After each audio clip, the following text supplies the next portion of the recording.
que ha sido futbolera hoy, y nos vamos empezando esta nueva jornada de este ciclo del Observatorio para la Calidad Republicana y la Universidad del Museo Social Argentino. Hoy vamos a tener un calificado orador con el sostén técnico de Sabrina Motalini. Esto se graba en YouTube y después lo podrán tener todos los presentes en la sala, y la distribución que se hará a los amigos y en el canal de YouTube del Observatorio para la Calidad Republicana. He dicho que hoy está el profesor Jorge Ferronato, que siempre toca temas interesantes de la historia en los momentos adecuados. El año pasado habló sobre la elección de Alfonsín, el 30 de octubre del 83, y hoy va a hablar sobre San Martín y la epopeya emancipadora.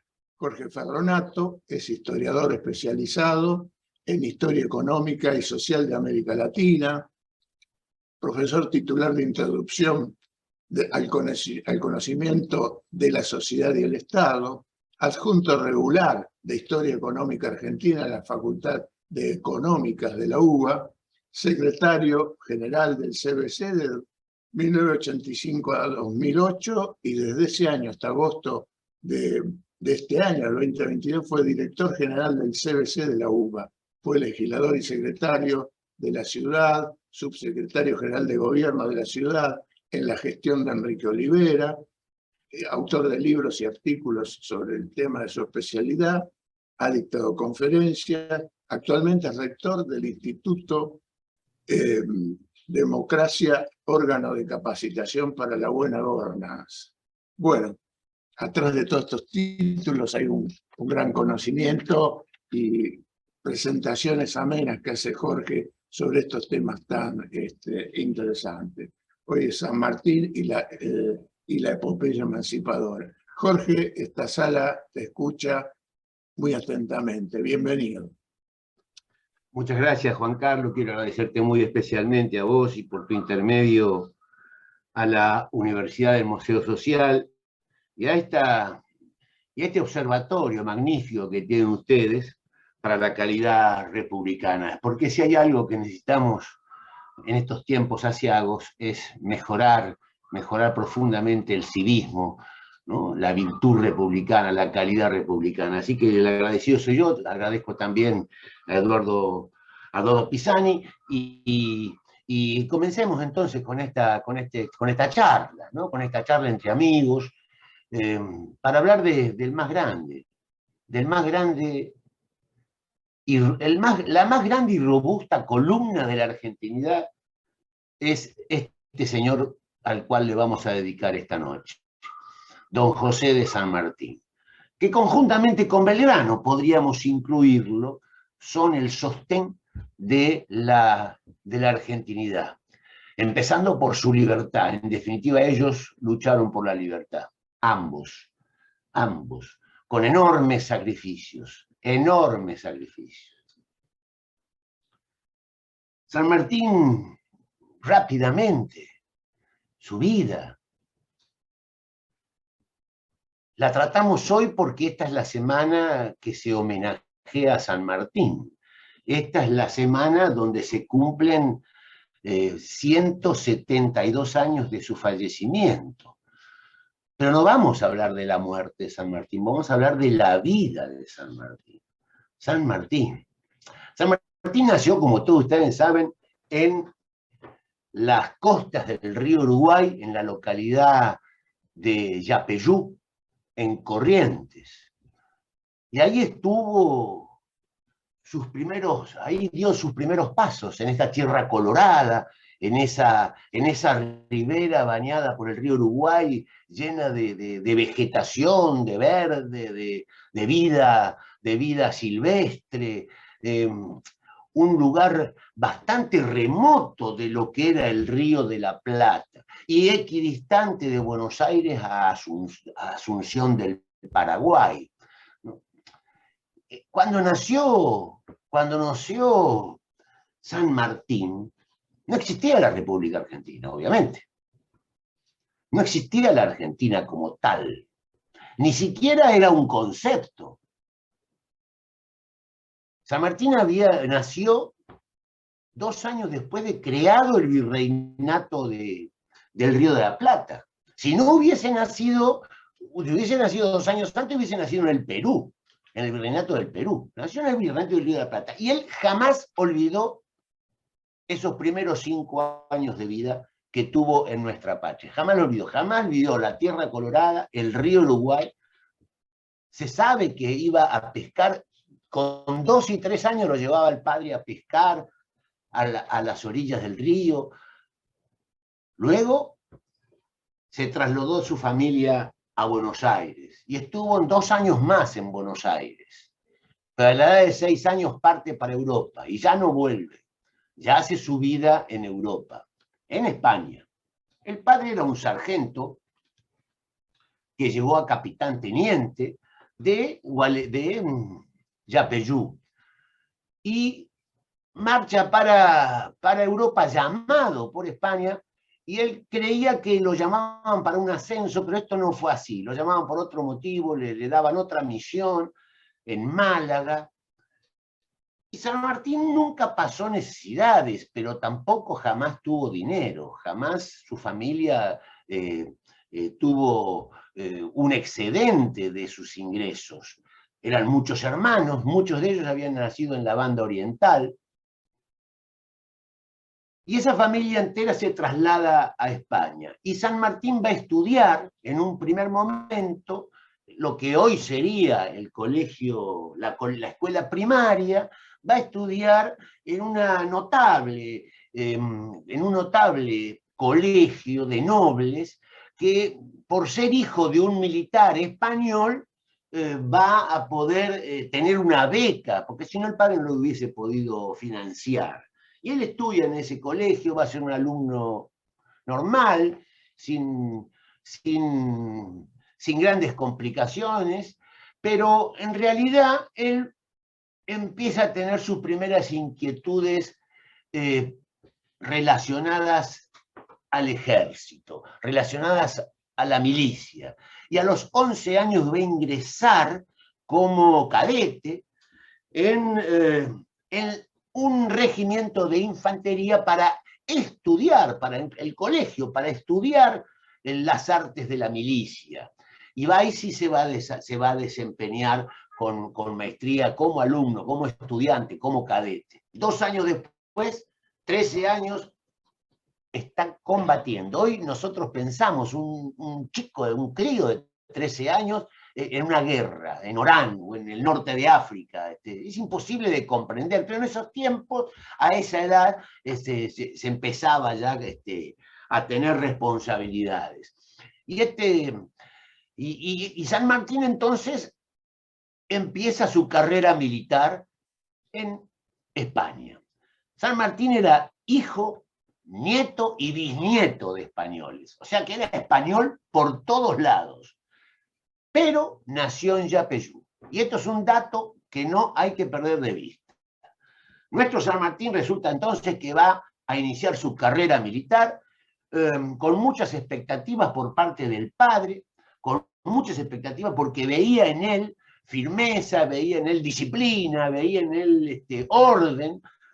Realmente San Martín era un hombre disciplinado, era un hombre ordenado, era un joven, un niño ordenado, y le fue muy bien en su escuela, en su paso por el colegio militar.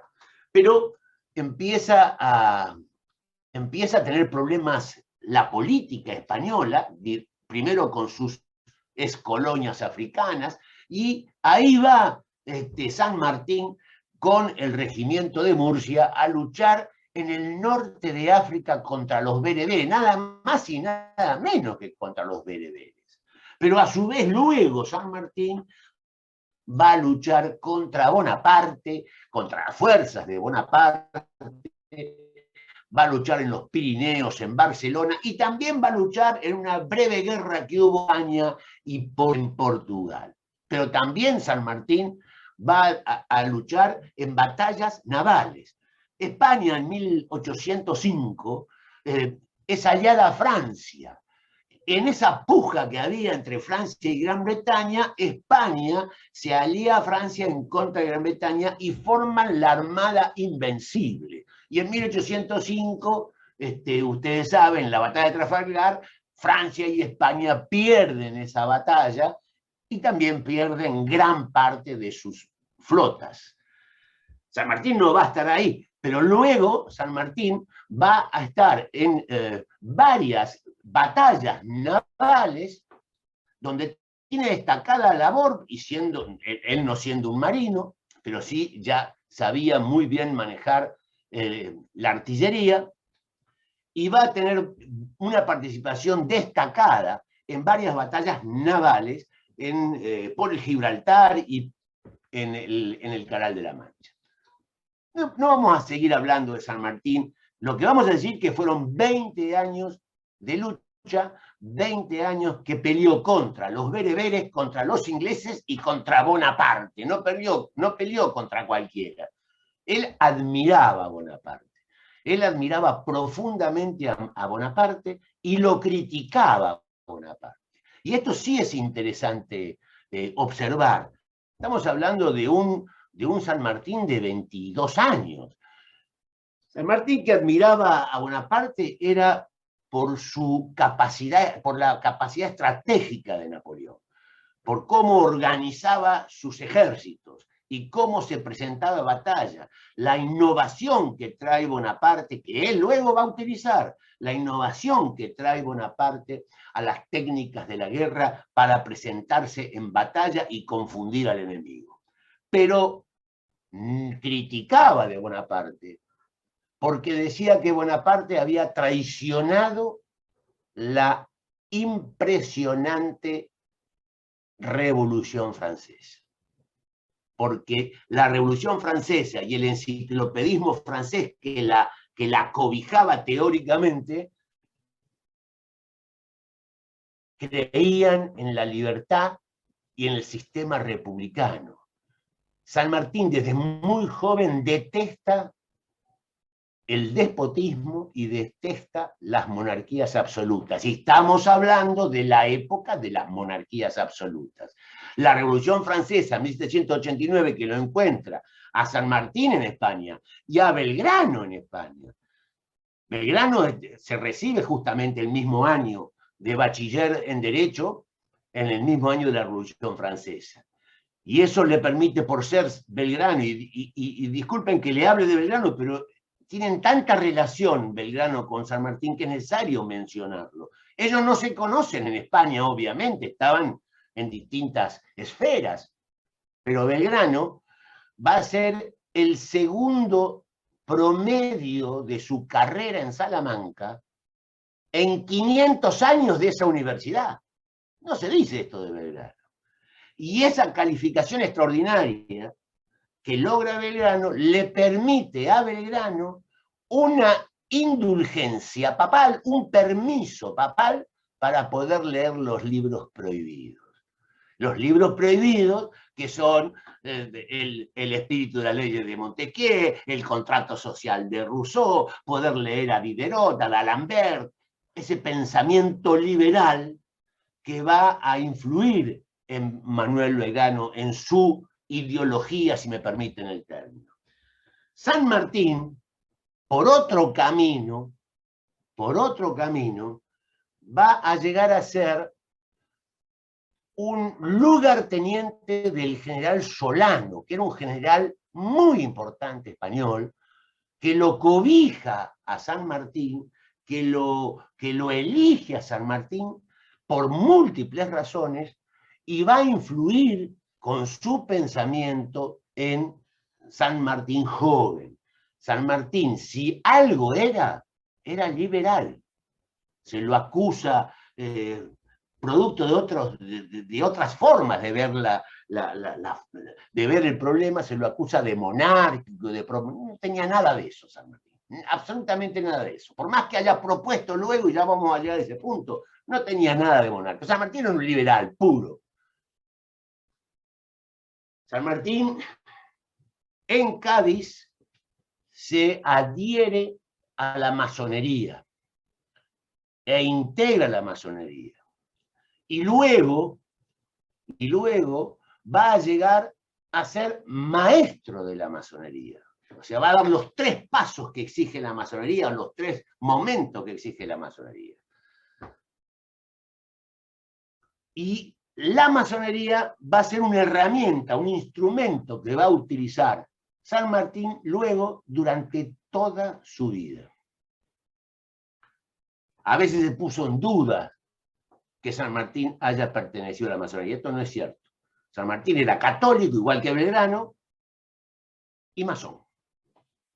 Pero bueno, tenemos entonces a un joven que empieza a tener ideas, que critica a Bonaparte por justamente haber, según él, traicionado la Revolución Francesa. Esto es, traicionado la República.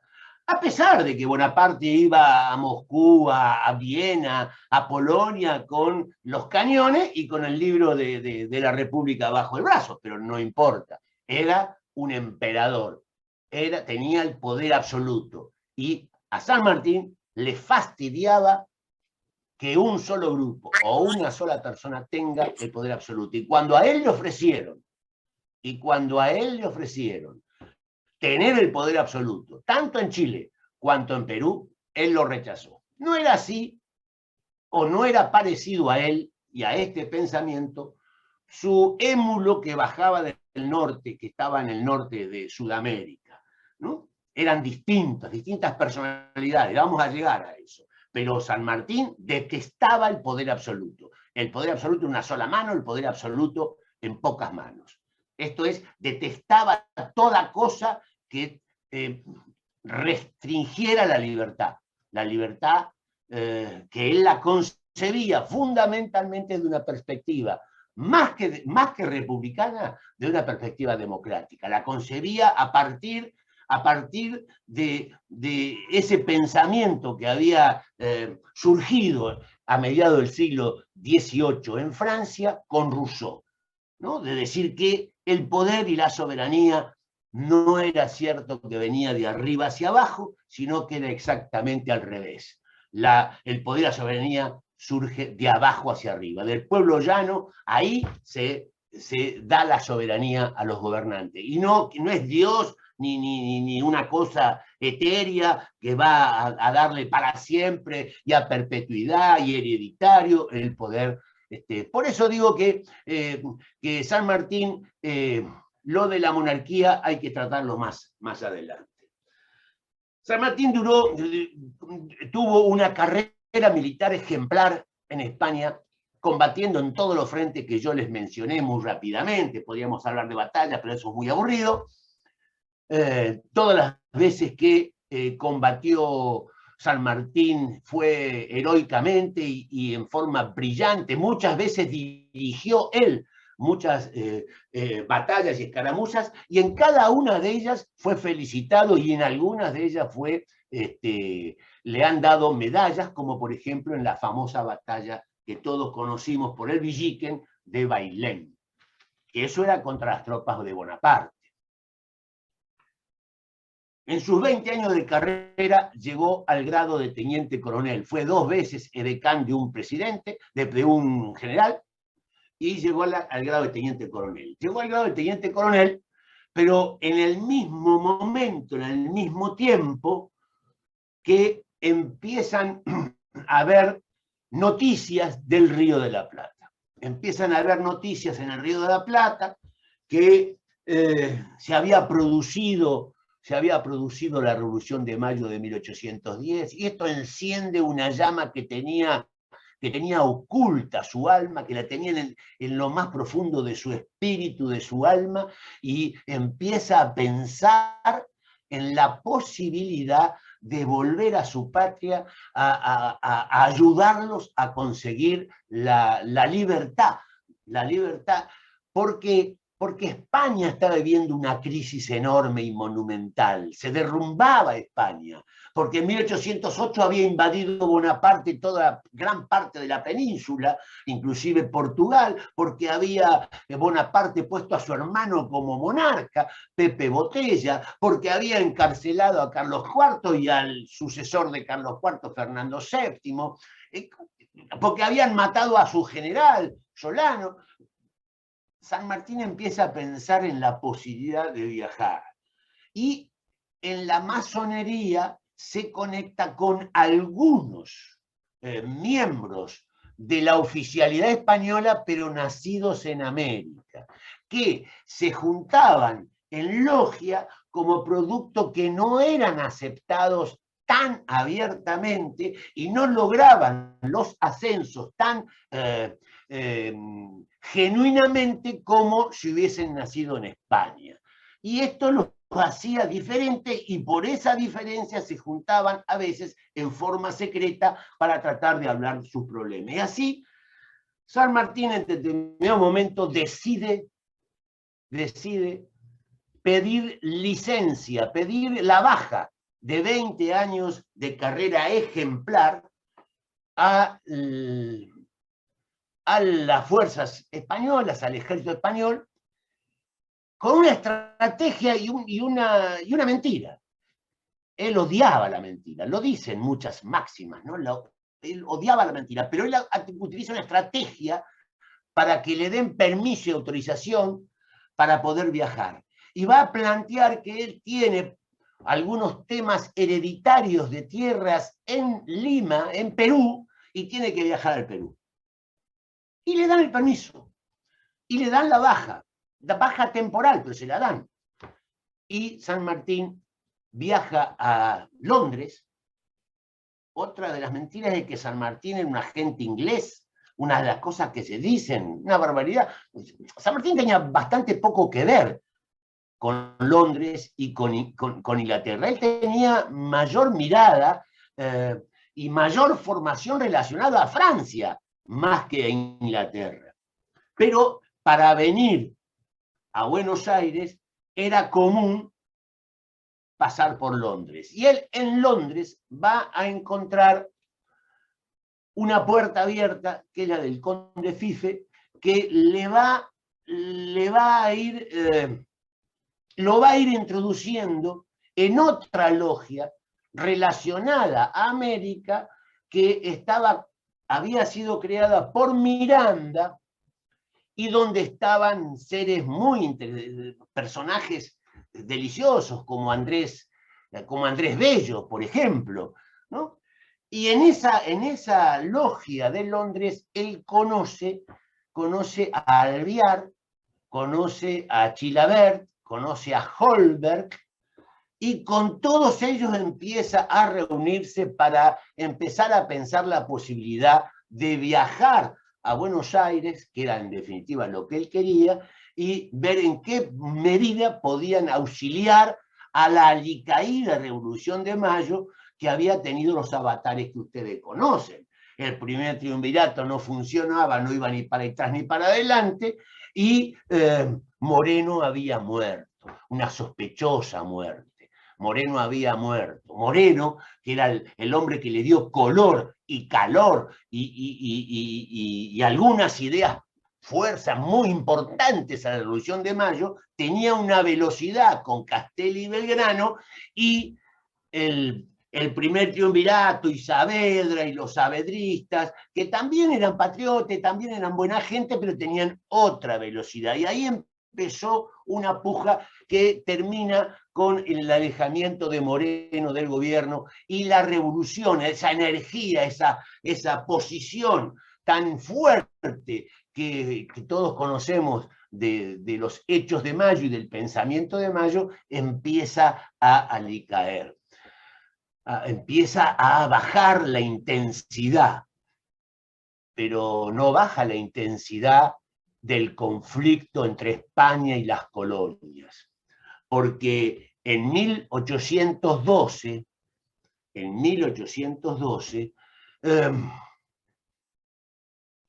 empiezan a recuperarse casi todas las colonias, a partir de 1812, casi todas las colonias que se habían insubordinado con la detención, con la aparición de Bonaparte y con la detención del monarca y de los monarcas. Y entonces empieza a recuperar México y se recupera el norte de Sudamérica y se refuerza la banda oriental y se refuerza Chile y se refuerza el Perú, salvo Buenos Aires. Salvo Buenos Aires, que solita y sola quedaba ahí como una luz revolucionaria. Todo el resto, hacia 1814, ya había sido recuperado. Pero a su vez, hacia 1814, como una situación inesperada, es derrotado el gran Napoleón Bonaparte, que había llegado a Moscú con sus fuerzas. Grave error de Bonaparte. Grave error de Bonaparte. Por eso es harina para otro costal, lo contamos en otro momento. En 1814, entonces, ya se restaura la monarquía absoluta española y se restauran todas las monarquías absolutas, que a su vez forman en 1815 la Santa Alianza. Se venía la maroma. Y San Martín tiene toda esa información en todo este proceso. Por eso viene a Buenos Aires, se pone a disposición del segundo triunvirato y forma la logia Lautaro conjuntamente con su amigo Alvear. Alvear había viajado en la fragata Canning con él y es el que le presenta a San Martín a Buenos Aires. No conocía a nadie de Buenos Aires. San Martín, ustedes saben que hablaba con un tono, una tonalidad muy andaluza. Era hijo de españoles, como yo dije, nieto de españoles, y había vivido 20 años en España. Y fundamentalmente se había criado en Murcia. Y tenía un acento muy pronunciado. Es Alvear el que lo invita a las tertulias que se hacían en la casa de los Escaladas. Es Alvear que lo invita a las tertulias que se hacían en la casa de la deliciosa Mariquita Sánchez. Algún día tenemos que volver a hablar de Mariquita Sánchez de Thompson, porque lo que hizo fue fantástico. Hasta se pudo pelear con Sarmiento, Mariquita Sánchez de Thompson, y Sarmiento arrugó. La única vez que Sarmiento, ¿no? Ese tipo que no le tenía miedo a nada, con Mariquita achicó. Algún día vamos a hablar de Mariquita. En casa de Mariquita conoce una mujer y ahí se muestra cómo él interpretaba la vida, porque le dijo a su amigo que esos ojos que me miran son para toda la vida. Ese mismo día que conoce a Remedios de Escalada, con sus 14 años, que se miraron y dijo, esos ojos que me miran son para toda la vida. Son para toda la vida. Luego lo escribió también una carta cuando hablaba de su amor de a primera vista de esa mujer. Los Escalada eran una familia riquísima, una familia de la élite porteña. Y San Martín era un teniente coronel español, nacido por acá, que venía, que tenía linda prestancia, que tocaba bien la guitarra, tocaba muy bien la guitarra, que bailaba muy bien, que cantaba también bien. Un hombre que tenía su encanto, pero que no tenía dinero, ni fortuna, ni mucho menos. El papá de la que va a ser esposa de San Martín lo acepta, la mamá no. La mamá no lo acepta nunca.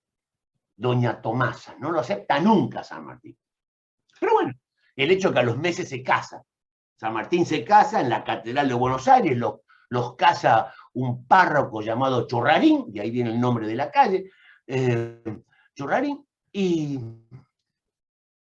rápidamente San Martín tiene que marchar para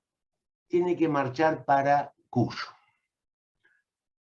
Pero en el medio de estos acontecimientos hay dos cosas políticas que quiero mencionar que hacen que San Martín sea ya un personaje importante en la historia argentina. El casamiento fue un detalle que les conté, pero antes de su casamiento, San Martín es nombrado al frente de un regimiento que está instalado en retiro y le dan la posibilidad, cosa que no era muy frecuente en estos lados, de que él elija a los hombres y forma el regimiento, el glorioso regimiento de granaderos a caballo que todos tenemos en el alma por nuestra infancia, cuando todavía se enseñaba en los colegios el respeto a la ley, el respeto a nuestras instituciones, el respeto al esfuerzo y el respeto a la tradición, al menos a las tradiciones de ejemplaridad que tenemos a raudales, sobre todo desde 1810 en adelante. Y San Martín forma su ejército, su regimiento, perdón, lo forma a imagen y semejanza. Lo forma con un rigor, con una disciplina, con un código de honor, con un patriotismo extraordinario. Y forma líderes y cuadros militares muy importantes que van a tener su estreno de batalla en la famosa batalla de San Lorenzo, que todos conocemos el himno y sabemos qué es lo que pasó, pero lo importante de esa batalla es que por primera vez, al menos lo importante para mí, lo que yo puedo sacar de esa batalla, es que por primera vez San Martín, a caballo, con 140 hombres bien montados, empieza a recorrer el noreste de la provincia de Buenos Aires, porque va para San Lorenzo a caballo, todo el regimiento, reventando caballos, como se decía, y de hecho 30 ganaderos se tienen que quedar en San Nicolás porque los caballos estaban reventados y no había forma de reemplazar eso. Y llegaron 130 al famoso convento de San Carlos en San Lorenzo. Porque tenían el dato de que la flotilla había partido de Montevideo y estaba cerca de la zona de San Nicolás.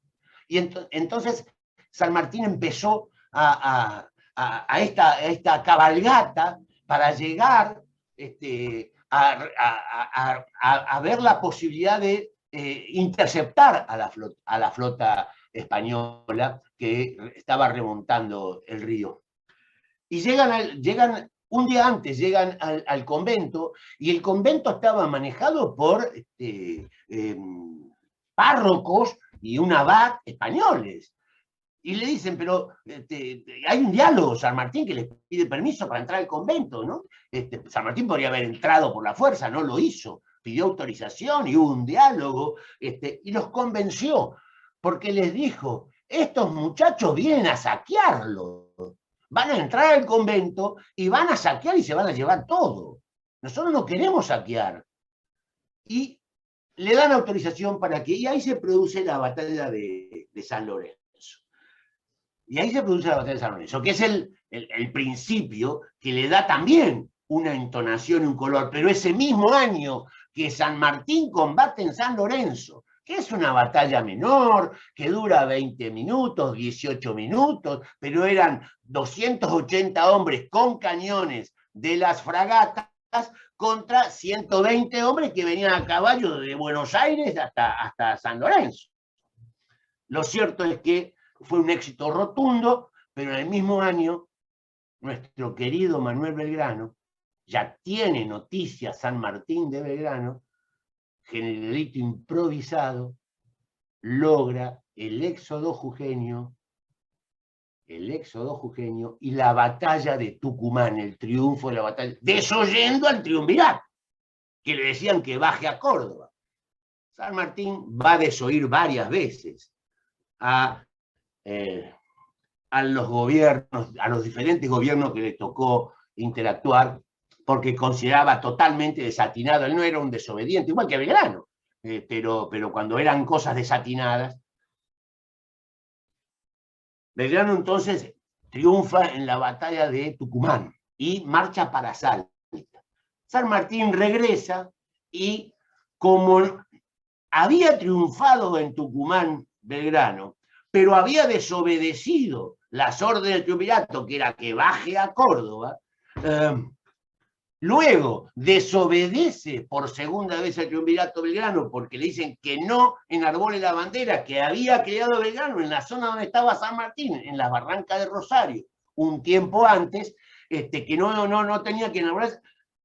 En la batalla de Salta, tiempo después, cuando persigue las tropas españolas, Belgrano, con las fuerzas tucumanas y las fuerzas jujeñas que lo acompañaban del Ejército del Norte y vencen en Salta, lo hace con la bandera de Belgrano, la bandera celeste y blanco.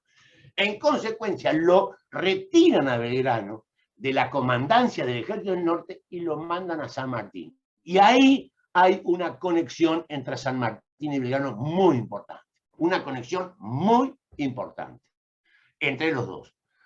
Se encuentran, están un mes juntos, se encuentran, Belgrano lo recibe con muchísima alegría y le dice, mi amigo, qué gusto me da conocerlo, le dice Belgrano. Todo esto está contado por San Martín a Tomás Guido por carta y está documentado. Luego lo toma Bartolomé Mitre. No solamente Bartolomé Mitre. Y San Martín dice, no se equivoque, yo no soy su amigo, yo soy su hermano. Y se dan un abrazo muy, muy grande. Luego va a escribir San Martín la admiración que siente por Manuel Belgrano, la profunda admiración, y va a decir, Manuel Belgrano, el más grande general de Sudamérica. Lo dice palabras de San Martín, el más grande de Sudamérica. Belgrano se ofrece a darle cartografía y su mirada. Belgrano era muy minucioso. Cuando fue Belgrano a ese ejército era una manga de desarropado, un ejército indisciplinado, un ejército que no sabía ni por qué luchaba, gente descalza, sin armamento, y Belgrano va a corregir todo eso y va a hacer todo un esfuerzo que logra luego lo que logra. San Martín reconoce todo eso, se da cuenta, percibe. De hecho, San Martín va a fletarlo a Dorrego, a Manuel Dorrego, por indisciplinado. Era un hombre valientísimo, un oficial extraordinario, pero indisciplinado. Y cometió el error de ridiculizar a Belgrano delante de San Martín. Se acabó Dorrego, al menos en el ejército de San Martín. Terminó yendo a Buenos Aires, de Buenos Aires se fue ya es otra historia, se fue a Estados Unidos, que cayó preso y bueno, después lo liberaron. Belgrano y San Martín están un mes juntos y Belgrano le cuenta, le muestra los mapas que había hecho, porque no había mapas, los había hecho, y ahí toman conciencia los dos de que por el norte no se puede ingresar a Lima triunfante. Y ahí es donde San Martín empieza a pensar en la guerra de recursos, y para eso recurre a Martín de Güemes, que va a cumplir un rol extraordinario, un patriota, un hombre íntegro, tal vez mal reconocido por la historia, por el tamaño de su pelea y la ausencia de recursos.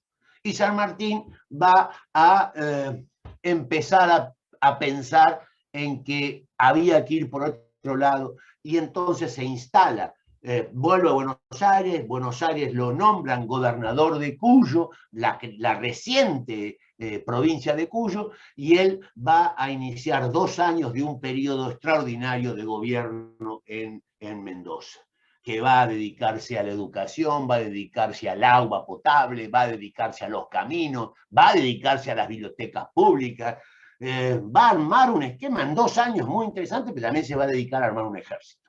Y lo arma, y lo perfecciona, y fundamentalmente lo disciplina.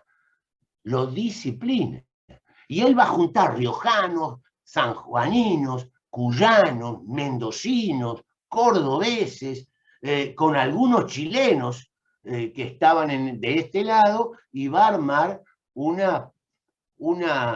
ejército de unos 4.800 hombres con oficiales, por primera vez oficiales importantes, oficiales como Las Heras, como el propio Lavalle, como Higgins, con oficiales que tenían mando y que sabían de qué se trataba la guerra.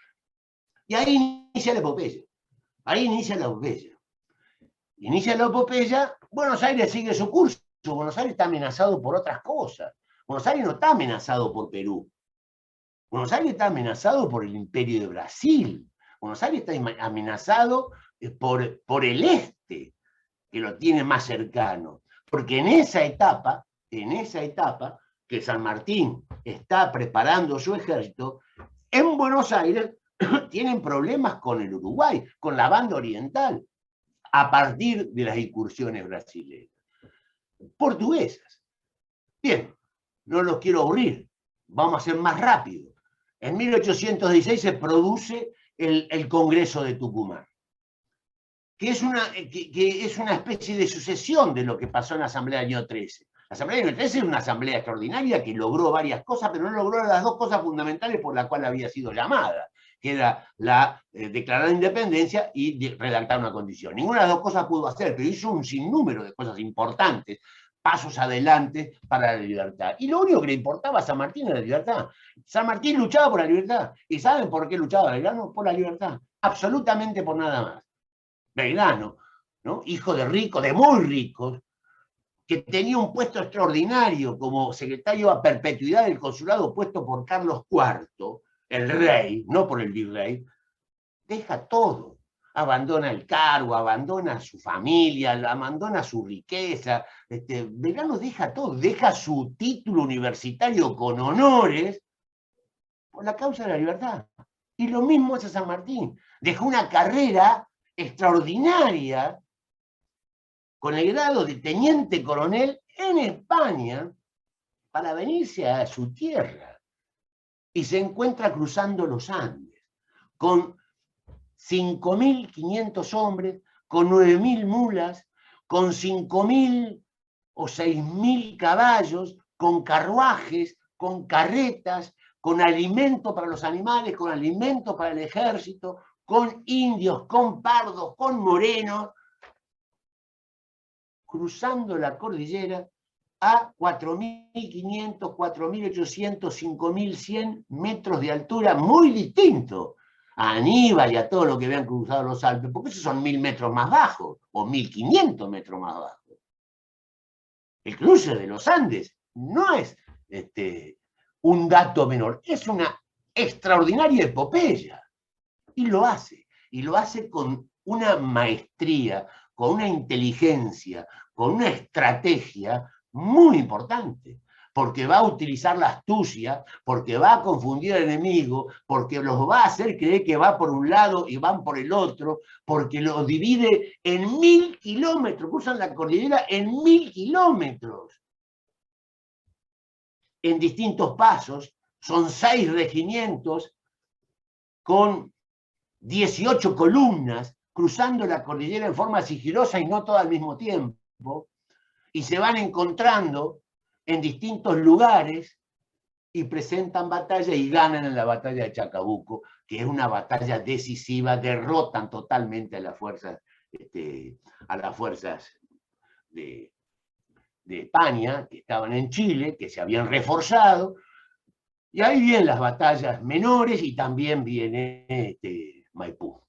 Todo esto le dan a San Martín un prestigio enorme, más que el que traía, mucho más. Un prestigio enorme, una hazaña. Lo respetan mucho a San Martín. Al que no respetan tanto es al chileno, que era un oficial extraordinario y un hombre de bien y un patriota, O'Higgins. Los chilenos le tenían cierta y le ofrecen a San Martín ser el protector y San Martín no acepta. San Martín dice que él fue a ayudar, que su objetivo es Lima. No acepta. Pero ¿saben lo que hace San Martín en Chile? ¿Saben lo que trasladó además San Martín en esa epopeya por los Andes? 1.200 libros de su propiedad, de los cuales la mitad, 500, los dona para fundar la primera Biblioteca Nacional de Chile. Y se hace, y los deja. La segunda biblioteca que funda San Martín va a ser en Perú, va a ser en Lima, que también funda la biblioteca y da los otros libros que tenía. extraordinario, que no se dice, que no se sabe, pero esto hace San Martín, ¿no? Porque era un humanista, fundamentalmente un humanista, y un humanista liberal, profundamente liberal. San Martín es un hombre extraordinario. Vamos a desacelerar. San Martín logra determinadas cosas sin Buenos Aires. Buenos Aires está preocupado por otras cosas, sin Buenos Aires. Estamos hablando ya de la anarquía del año 20, de la crisis que tiene el Congreso de Tucumán, que se disuelve luego de la batalla de Cepeda, y la crisis que tiene el país, porque el director supremo lo disuelven, la incursión de Ramírez, de Francisco Ramírez, y de López de Santa Fe, que llegan a la Buenos Aires, atan sus tropillas en la pirámide de Mayo y derrocan al gobierno. Y se produce la anarquía del año 20, en el mismo año en que muere Belgrano, en su soledad, en su pobreza, en su angustia. Salió un aviso pequeño en el diario que había muerto el general Belgrano. Murió en una desdicha muy grande. Luego va a ser reivindicado, pero en ese momento, porque en ese momento, con esa situación, va a haber un dirigente político que había sido secretario del primer triunvirato y cuando vino el segundo triunvirato lo echaron y él odiaba a San Martín por este motivo, porque creyó que sin la presencia de San Martín esto no hubiese sucedido, y nos referimos a Bernardino Rivadavia. Bernardino Rivadavia va a ser ministro, un gran ministro, un hombre progresista, inteligente, fuera de época a lo mejor, pero que tenía un rencor manifiesto y claro en contra de Belgrano y en contra de San Martín. No importa, no vamos a hablar de Rivadavia, da para otro capítulo. Pero esto pasaba. Y la crisis y la violencia y la guerra civil empiezan en el Río de la Plata. Guerras intestinas. San Martín se aleja de todo eso. Se aleja y sigue con él sabe que tiene que derrocar en Lima el bastión de las fuerzas realistas en América. Lo que quedaba fuerte era ahí, en Perú. Y ahí va. Con una flota si se puede llamar flota, ¿no? Pero lleva a su ejército a Lima, entra en Lima victorioso, en Lima lo proclaman el protector del Perú, él logra sacar rápidamente algunos decretos que van a normalizar ciertas cuestiones, y las tropas españolas se corren hacia el alto, y queda prácticamente el llano y Lima liberadas, y ahí entra San Martín con sus tropas, pide auxilio Bolívar desde el norte, y San Martín le manda 1.200 hombres al mando de Lavalle, un personaje mítico y extraordinario, que va a cometer el gravísimo error de agigantar la guerra civil y agigantar la grieta con el inesperado fusilamiento del gobernador de la provincia de Buenos Aires, Manuel Dorrego. Los dos habían sido de alguna manera soldados de San Martín, los dos eran amigos, los dos eran compañeros, y sin embargo lo termina fusilando, y nunca su alma pudo respirar aire puro, nunca su alma pudo salir de ese error que cometió, él mismo se lo reprochaba, pero bueno, fue a agigantar la guerra civil y hacerla perdurar unos cuantos años más. Entra en Lima y empieza el gobierno de la independencia en Perú, pero todavía había una fuerza muy grande. Y a su vez, Bolívar estaba bajando hacia Guayaquil. Él tenía la obsesión de que toda esa parte de América del Sur tenía que ser la Gran Colombia. Él había hecho la Gran Colombia con Venezuela, con Panamá, con Colombia y con parte de Ecuador, y quería anexar también a la Gran Colombia Chile, Perú, el Alto Perú, todo eso la Gran Colombia. Respectaba al Río de la Plata, pero todo eso tenía que ser la Gran Colombia. Y ahí se produce, luego de que San Martín le mandara fraternalmente las fuerzas que él solicitaba para poder solucionar el tema en Guayaquil, se produce el encuentro, el famoso encuentro de Guayaquil, donde van a estar 4 o 5 horas dialogando estos dos exponentes de la libertad de América, el del norte y el del sur.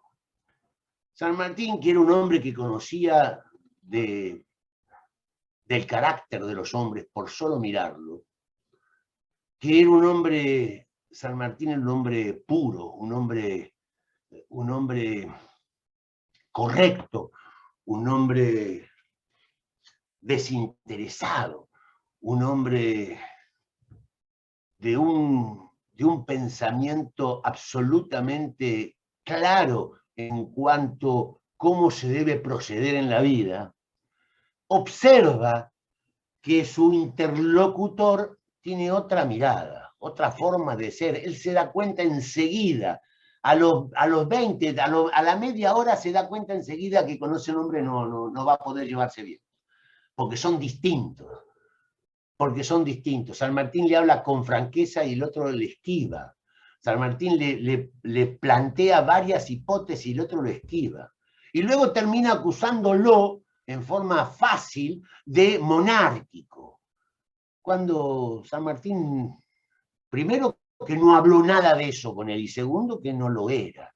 Es más, desde el punto de vista de su vida, de cómo actuó contra los enemigos, de cómo actuó con su propia fuerza y de cómo gobernó cuando gobernó San Martín, Cuyo, Chile en su momento, o cogobernó Chile en su momento, y el Perú, no indican que él tuviera una mirada dictatorial, pero él sí.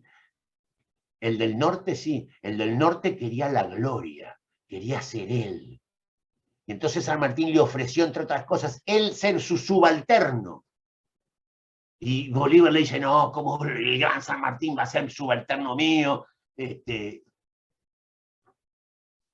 Alguna vez dijo demasiado petizo para tener ideas altas, San Martín.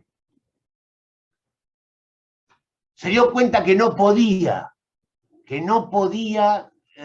llegar a un acuerdo con él y que iba inexorablemente a haber un problema severo. Bolívar tenía una gran ventaja sobre San Martín. Tenía un gobierno atrás que lo apoyaba, el gobierno de Colombia. Y San Martín no tenía ningún gobierno atrás, porque Buenos Aires estaba en anarquía, en el despelote, estaba en su mundo. Ya hace tiempo que Buenos Aires se había desvinculado de San Martín, de Chile, del Perú, de la campaña, se había desvinculado. Y su problema estaba entre que empezaba a verse el problema entre unitarios y federales. El problema estaba con López y Ramírez, el problema estaba con Artigas, que estaba amenazando con una república aparte de Entre Ríos, la banda oriental. Dato curioso en esta época. Yo luego trabajé y tengo un trabajo hecho sobre que se llama Ni tan unitarios ni tan federales. En 1820, en la anarquía del año 20, cuando San Martín está en Chile viendo cuándo es el momento de ir a dar la batalla final en Perú, en el Río de la Plata, Estanislao López y Pancho Ramírez, Francisco Ramírez, llegan a Buenos Aires, como yo lo dije, hacen deponer el gobierno, lo que era el gobierno nacional del director supremo. Federales contra unitarios, supuestamente. O federales contra Buenos Aires. Pero un año después, esto fue en el 20, en el 21, mientras que Rivadavia fundaba la Universidad de Buenos Aires, un dato no menor, fundaba la Universidad de Buenos Aires, Ramírez, que es gobernador de Entre Ríos y que tenía una caballería magnífica, muy famosa la caballería entrerriana, sale al cruce de Artigas, que había invadido sin pedirle permiso al gobernador de Entre Ríos, Artigas Federal, Ramírez Federal. Sale al cruce en el sur de Entre Ríos, donde estaban las tropas de Artigas, sin autorización, habían invadido su provincia. Artigas cree que Ramírez lo traicionó y se va a envalentonar y va a enfrentar a las tropas de Artigas, y Artigas lo vence. Federales contra federales, lo vence. Artigas cruza el río, se interna rápidamente por el Uruguay, marcha al Paraguay y nunca más volvió ni a su tierra ni al Río de la Plata. Se quedó en el Paraguay durante 30 años. Federales contra federales. Pero 6 meses después de estos acontecimientos, Ramírez invade Santa Fe sin pedirle permiso a López. Y hay una batalla entre López, la fuerza de López y Ramírez. Y la fuerza de López triunfan. Federales contra federales. La fuerza de López triunfan. Y López da la orden de que le corten la cabeza, y la cabeza de Ramírez, su aliado con el que había unido un año antes a Buenos Aires, fue puesta en una canasta de hierro, colgada en el Cabildo de la ciudad de Santa Fe. Yo les cuento esto para ver en qué momento está San Martín allá, sin un gobierno atrás, y cómo había una ventaja relativa por parte de Bolívar que tenía el gobierno de Colombia, que al menos le daba unos pesos y les mandaba oro y hombres. San Martín se da cuenta que este hombre no va a aflojar, que este hombre quiere la gloria. San Martín quería la libertad. Y entonces decide volver al Perú. Ahí plantea lo de su renunciamiento. Tratan de convencerlo que no. San Martín renuncia, marcha a Chile, de Chile a Buenos Aires, y de Buenos Aires va a la casa de doña Tomasa, su suegro ya había muerto, y va a buscar a su hija de 7 años, de los cuales 6 él no la había visto porque estaba en toda esta campaña. Ya había muerto su mujer de tuberculosis, él no se pudo despedir, es más, no pudo venir cuando él quiso venir a verla, porque Estanislao López le dice a San Martín que no venga a Buenos Aires porque hay partidas esperándolo para asesinarlo, mandadas por Rivadavia. Agarra a su hija y empieza su autoexilio yéndose para Europa.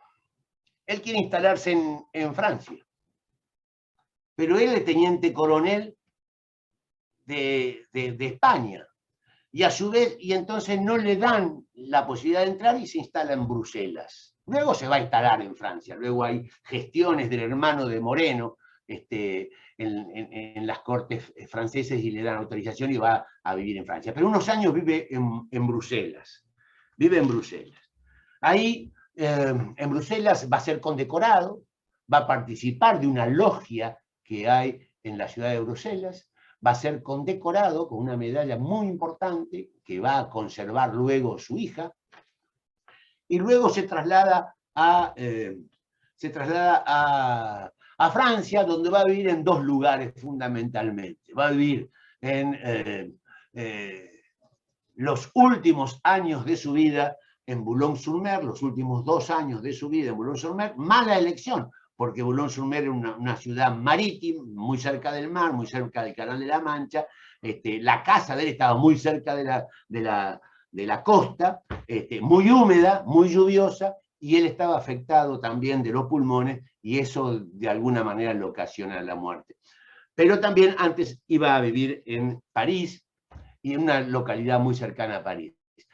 Con respecto a esta última parte de su vida, hay mucho para contar. Yo en un minuto voy a decirles que él recibió a Sarmiento y Alberdi, que Alberdi cuenta y tiene un escrito muy, muy impresionante sobre la visita que le hace en los últimos años de su vida a San Martín, porque que toma por primera vez en su vida el ferrocarril. Él nunca había visto ni tomado el ferrocarril por primera vez para ir a Boulogne-sur-Mer, que eran unos 70 kilómetros de París, un poco más.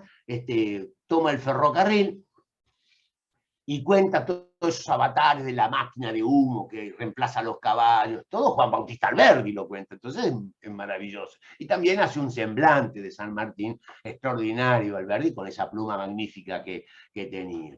San Martín se va a dedicar a varias cosas. Se va a dedicar a sus nietas, sus dos nietas. Se va a dedicar a su hija lo sigue a todos lados, lo adora, San Martín lo cuida, lo protege, bien casada con Mariano Balcarce, un hombre ejemplar también, lo cuidan a San Martín, pero San Martín va a trabajar intensamente para desarticular el bloqueo anglo-francés en el Río de Plata. Y con su experiencia y con su prestigio, no se olviden que él en su primera etapa en París, cuando todavía era más o menos joven, él va a ser un frecuente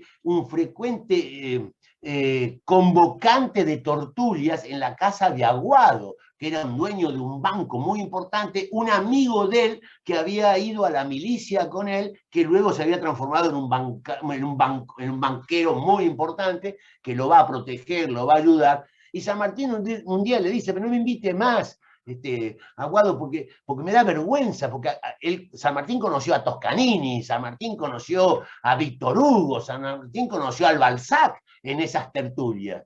Y Aguado le dice, no se confunda usted, don José, no vienen por mí, vienen porque quieren conocer a usted, usted es el hombre convocante, usted es el que todo el mundo quiere conocer. Y eso era cierto.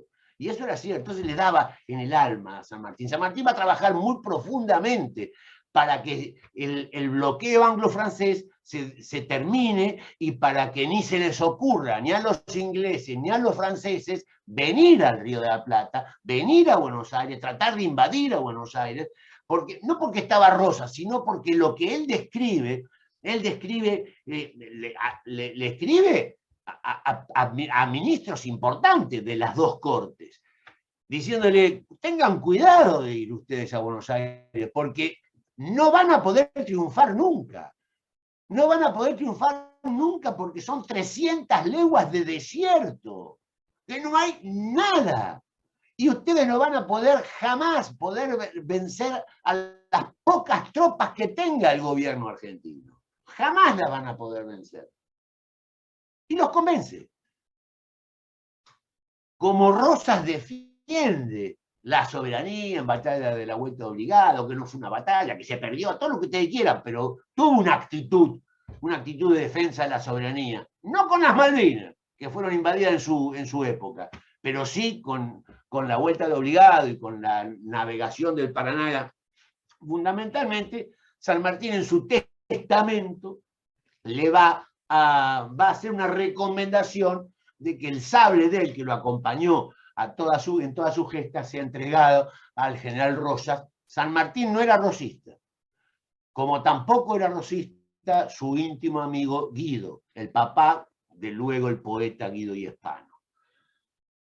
Bien, San Martín le va a legar el sable. San Martín le va a legar el sable a Rosas. Pero en ese testamento que él hace, el último testamento, él le va a dar instrucciones a su hija para que le den plata a Petronila, que es una sobrina de él, y que la mantengan en una situación de decoro. Él le va a dar instrucciones sobre otros temas, pero fundamentalmente él va a decir: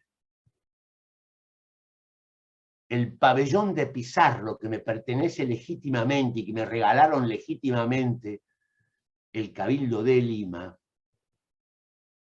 que sea devuelto al Perú.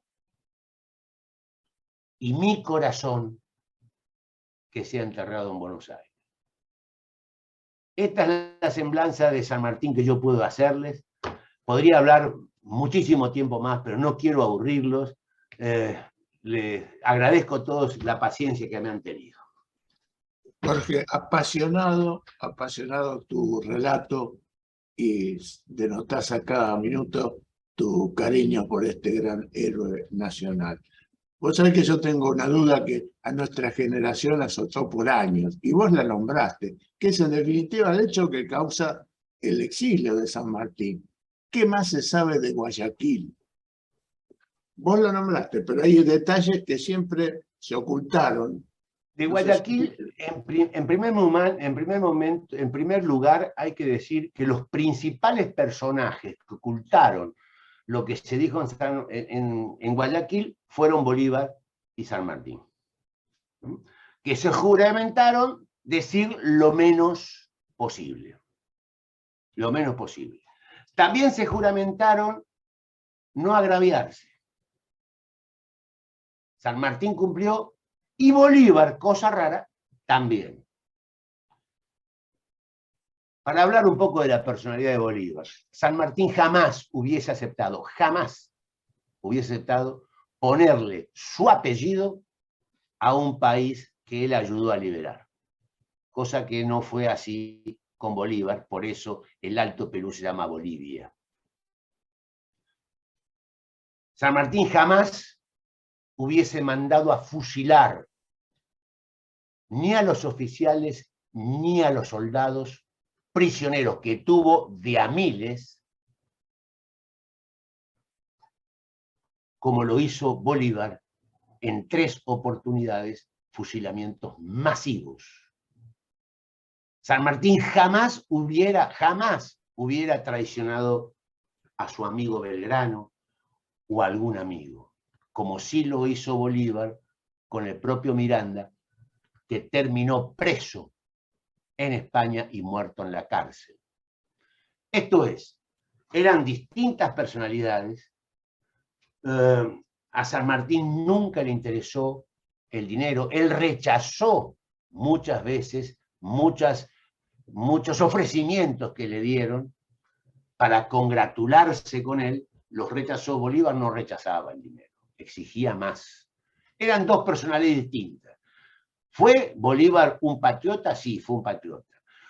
¿Logró algunas batallas importantes en el norte de Sudamérica? Sí, logró batallas importantes en el norte de Sudamérica. ¿Tiene algún mérito diferente a San Martín? No. San Martín lo supera en hombría de bien, en hombre justo, en austeridad. Se cuenta que Bolívar tenía 14 uniformes diferentes. San Martín tenía uno solo, que se lo bordaba y surcía él. Las botas se las arreglaba él. Él, siendo soldado, siendo cadete, siendo teniente, siendo capitán, siendo teniente coronel y siendo generalísimo del ejército de Chile, del ejército del Perú y del ejército del Río de la Plata, él se surcía su ropa, él se cosía sus cosas, él se arreglaba sus botas. Era un hombre austero al extremo, un hombre de una... Y en consecuencia eran dos personalidades distintas. Sí se saben algunas cosas. Se sabe que Bolívar no le dio los 1000 hombres que sí le dio San Martín a él, 1200, no les dio los 1000 hombres que necesitaba San Martín para concluir su obra en Perú, que él le retació ayuda porque quería ser él el que entrara victorioso. Sí reconocía a Bolívar que el trabajo de San Martín había sido extraordinario y lo escribía, pero la gloria la quería para él. Él quería ser el libertador de América. No quería compartir esa gloria. A San Martín no le importó. Porque si San Martín se quedaba, iban a guerrear. Porque la cultura de la época era la guerra. Todo era una inmensa batalla. Toda América era una inmensa batalla. Y él no quería eso. Se negó siempre a la pelea fratricida.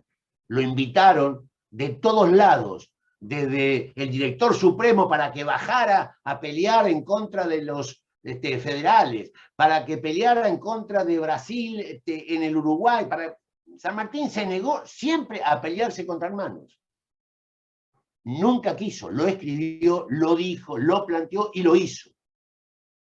Prefirió el ostracismo antes que la guerra civil. Y él tenía razón, porque él se fue en 1823 y en 1820 empezó la guerra civil en Argentina y terminó en 1880 con la capitalización de la ciudad de Buenos Aires en el gobierno de Roca. Fueron muchos años de guerra civil. De guerra civil donde el que ganaba le cortaba la cabeza al que perdía. Eran muy diferentes San Martín y Bolívar, y lo que no se sabe se puede deducir. Eran dos personalidades diferentes. Uno quería la gloria y el otro la libertad. Eduardo Pisani te pregunta, ¿por qué esa veneración infundada a Bolívar y esa negativa a reconocer la enorme grandeza de San Martín?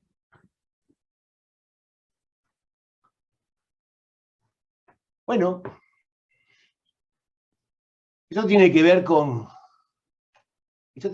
con el espíritu caribeño, ¿no? Tiene que ver con una forma de ser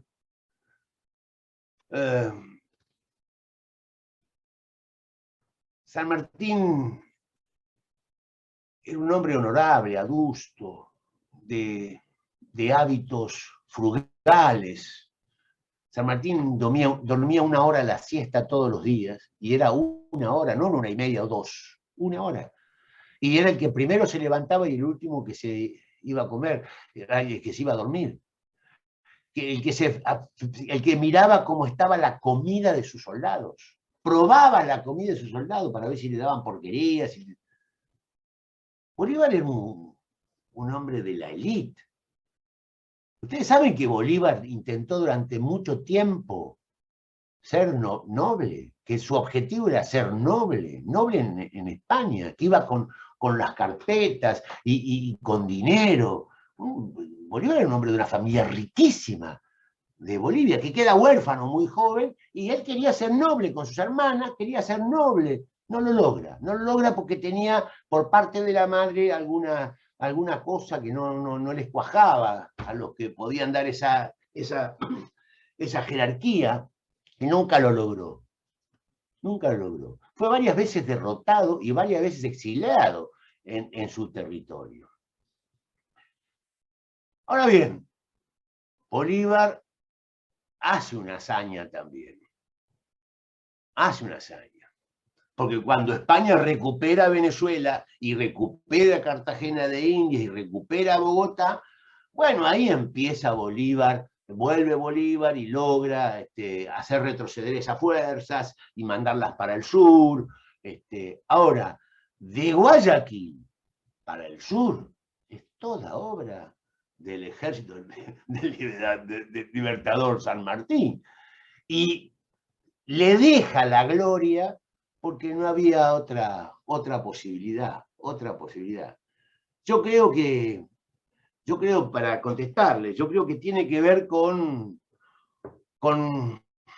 los historiadores, ¿no? Los historiadores del norte de Sudamérica hacen una historia de Bolívar donde borran todo lo negativo. Hay toda una historia negra sobre Bolívar, ¿no? Donde borran todo lo negativo. Eso no pasa con San Martín, porque San Martín no tiene cosas negativas, no tuvo matanzas, no se robó oro, no descalificó a nadie, no traicionó a nadie. Él siguió, era un hombre firme, pero honesto. Y yo creo que también tiene que ver, bueno, Perú no reivindica a Bolívar, ¿no? Perú detesta a Bolívar. Tiene un mal recuerdo de Bolívar, como sí tiene un gran recuerdo de San Martín.